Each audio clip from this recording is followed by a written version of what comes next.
بسم اللہ الرحمن الرحیم۔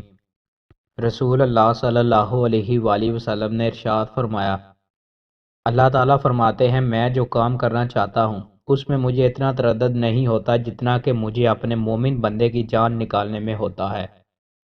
رسول اللہ صلی اللہ علیہ وآلہ وسلم نے ارشاد فرمایا، آدم علیہ السلام کی تخلیق اور قیام قیامت کے درمیان دجال سے بڑھ کر کوئی فتنہ نہیں۔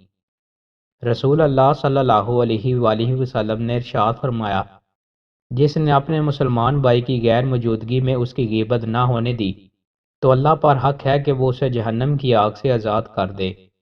رسول اللہ صلی اللہ علیہ وآلہ وسلم نے ارشاد فرمایا، میری تعریف حد سے بڑھا کر نہ کرنا، جس طرح عیسیٰ ابن مریم علیہ السلام کی حد سے بڑھا کر تعریفیں کی گئی، ان کو اللہ کا بیٹا بنا دیا گیا۔ رسول اللہ صلی اللہ علیہ وآلہ وسلم سے پوچھا گیا، بہترین ہم نشین کون ہے؟ آپ صلی اللہ علیہ وآلہ وسلم نے فرمایا، ایسا دوست جس کا دیکھنا تمہیں اللہ کی یاد دلا دے، جس سے گفتگو تمہارے علم میں اضافہ کرے اور جس کا عمل آخرت یاد دلا دے۔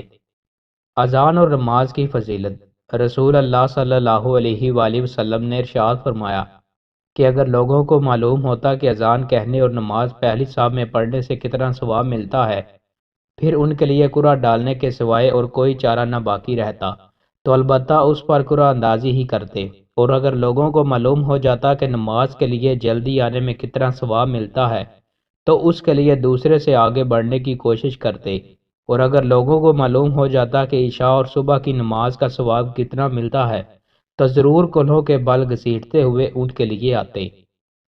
دوستوں، مزید اچھی ویڈیوز کے لیے ہمارے چینل کو سبسکرائب لازمی کریں۔ بہت شکریہ۔